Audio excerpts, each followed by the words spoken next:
not as police, but we are there to help companies comply. In fact, what we're doing now is we'd rather acknowledge companies that are compliant than run after Those who companies that are not violating. compliant, yes. So if you notice, we have issued certificates of compliance for those who are not found to be compliant.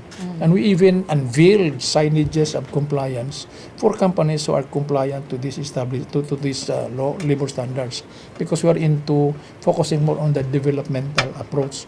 If you notice, there are some companies that we have already unveiled, like if you pass by Mandawi, there is there at the top of the guardhouse of San Miguel, there is a billboard there. This complex, SMC complex, is a labor law compliant establishment. So that actually encourages people and probably raise an eyebrow of other employers. Oh, this company is labor law compliant. So ganahan sad sila mo Musunod. Why I don't have like that. So probably they can. There are a lot now in the office of some requests that they will also be labor law compliant. They will also be acknowledged, that they will be issued a certificate of, because the first thing that we do is issuance of certificate of compliance. The setting up of the signage is just a ramification of what we have done as a preparatory to that with that document where he is certified.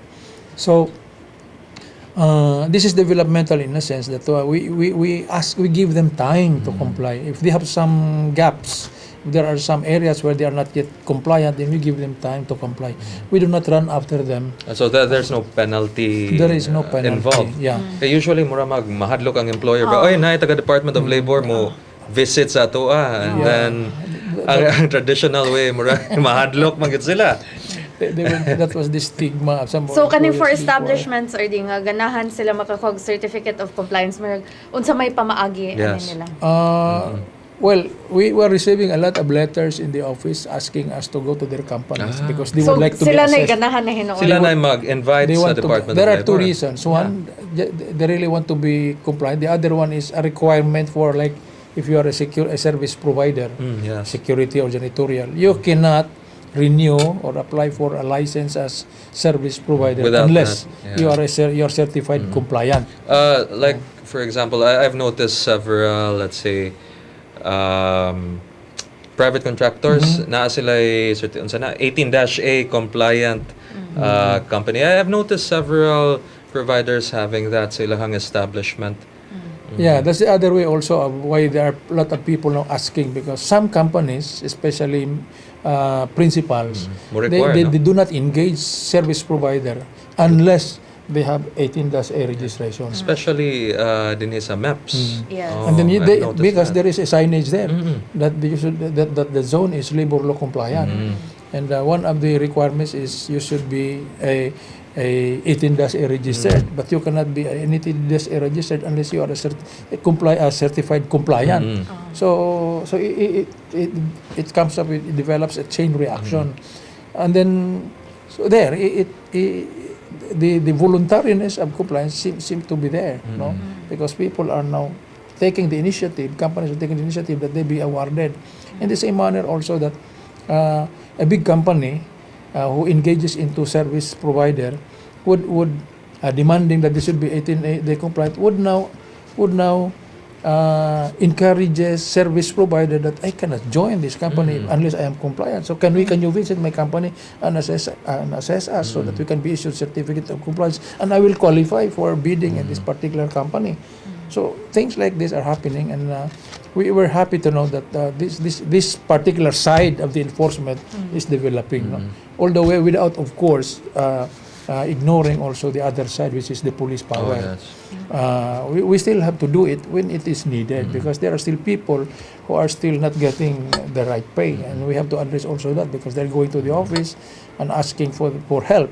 So this goes parallel. So we're trying to strengthen the left side rather than the right side, which is the police power side of the enforcement.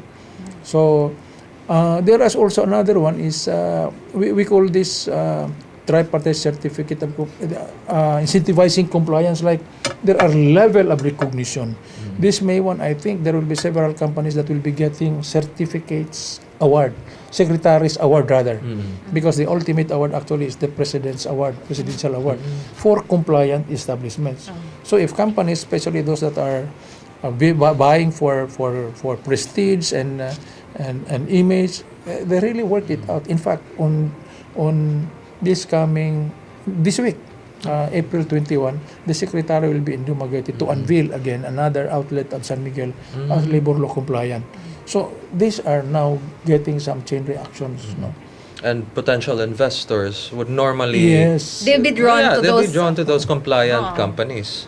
So this is making miracle so far. No, I consider it a miracle because a lot of our request now is for them to be assessed. Can you imagine? They're now asking us to go to their company and come on, you assess us because we want to do this, do that.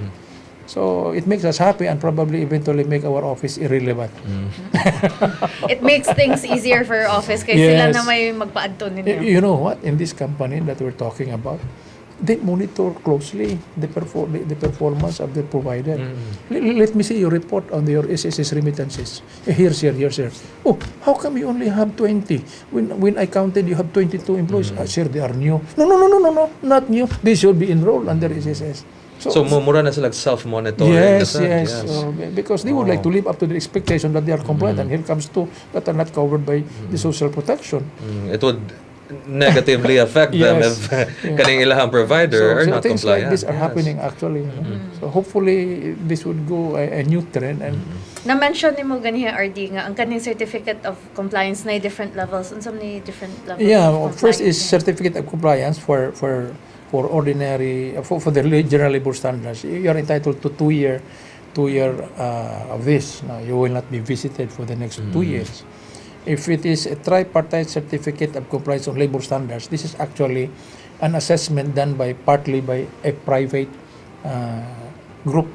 There will be groups. It is a group assessment actually, headed by the Department of Labor together with other government agencies and private sector that were trained to assess. We had a training for this, and we have accredited validators for this. So the award here is tripartite certificate of compliance on labor standards, which is actually a 3-year grant. So once you are awarded for this for 3 years, you're not assessed by the Department of Labor unless there are complaints. Then the other one is these certificates would lead you to getting higher recognition like the Secretary's Award, which will be given annually, and the Secretary's Award includes with it the Child Labor Law Compliant Establishment, General Labor Standards, Occupational Safety, Tripartite Certificate and then Productivity accreditation like ISO or other productivity tools for that matter, or winning the Productivity Olympics. Then the highest actually is the Presidential Award. So I do not know if we can reach Presidential Award, but definitely we're vying for where we're having a Secretary's Award come May 1. Very few establishments have been nominated so far. Din sa Cebu, RD. We only have 2 nominees. Pwede Can na we name them? Not now. Too premature. I might be giving false hopes to this. Now, kaning kuan nato RD no sa labor laws compliance. I've noticed sa statistics nato ni saka siya by more than 100%. You know what? Actually, when the president gave his first State of the Nation address in 2010, in 2010, one of the issues that the president was so concerned about was how did the government was able to help the plight of the workers. And the only way to help is that to ensure that they will have decent work, because one of the pillars that we were presenting to the president then at that time was there should be decent work. By decent work we mean it should be a kind of work where the workers are paid what is required by law. So minimum wage, overtime, etc., social protection and other benefits, especially safety and health. Now, in this case, during that time, he tried to assess what is the status of the Department of Labor at that time. Then they were told, then how many establishments do we have? We have about 800,000, Mr. President. How often are they visited? Given the number of labor law inspectors at that time, we only have 253 or 252. So what if you have 252? Maybe, Mr. President, the companies can be visited once every 16 years. So how can be decent work? How can be proper monitoring that they are really addressed? And this it does not address the inclusive growth because many of the workers are left behind.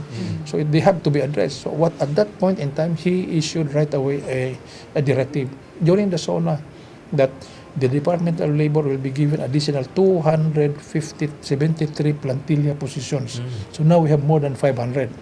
So given this, we can now assure the president that for every 3 years we can visit the companies. So, but to make sure that the implementation is not adverse and does not register negative reaction, etc., we adopted the developmental approach. So we had the developmental approach, recognizing more on those who are compliant than running after those who are not compliant. Murag nindot yun ni kay murag instead nga pinugsanay, it's done It's voluntarily. Yes. And anyway, it's for the benefit of the company. Yes. For all you know, if the company is complying, then you have happy workers, motivated workers. Whether they like it or not, then the company is a performing company. They become productive, and they improve their status. No, these are some of the things that sometimes some employers do not see it very squarely, and still consider it as additional burden or added cost or whatever. So without seeing totally the effect. But definitely employers should not be afraid, Yes. especially kung na ay kaning mga inspections. In fact, labor law compliance is one of the tools of improving productivity. Yes. Because you don't owe anything anymore to the workers. I've given you what the law provides, so why don't you give in return to what I owe? Because you have the duties and responsibilities to do your work as a worker. So it's now your turn to give back to me as the employer, because I have done my share of providing you what the law provides, or even I can give you more than what the law provides if you perform better. So some of these things might not be seen by our employers because probably they need more advocacy, more information. But thank God that our productivity aspect of which is also one of the functions of the Department of Labor, is also working pretty well. And we have already a lot of beneficiaries in our productivity programs. Part, by the way, of our developmental approach is actually providing the productivity toolbox. So if the company needs assistance from the Department of Labor in terms of training, we offer them different kinds of training. And we have different toolbox that we offer them for free. So this is, if they wish us to help them by way of improving productivity through different tools, then we provide them with this training. RD Merg na hutdan na gitag tayo. Maybe na kay a few message for our viewers, especially with regards sa Labor Day celebration come May 1. Yeah, thank you so much for this opportunity, and I would like to call our viewers and those who are listening to our broadcast today that this May 1 we had a wonderful celebration again, and this is in honor of our workers who are our partners in bringing the economy forward, and these are the workers. And this May 1 we will be together to celebrate this day. We are celebrating this under our theme, which is kinabukasan sigurado sa disenteng trabaho. Again, I would like to reiterate that it is a decent work, meaning work that is where the workers are getting what they want, could lead to a better future, because we will see workers that are not that are provided properly with what the law expected them to be provided for by the employer. So I'm asking everyone to join us this come May 1. Not only the workers, but I'm also urging management to join us so that they can, as partner of the industry, as partner of business, as one of their inseparable partner of the industry, they'd be able also to show how important their workers are by making their presence felt during that day. Thank you very much. Thank you very much, RD. Magpasalamat ko sa akong co-host this evening, Attorney Harve Abella. Mainta, di ni mataod-taodan before mo balik. Thank you, Attorney Marge. Yes. Then we would like also to thank RD Sarcauga for being with us tonight. Thank you.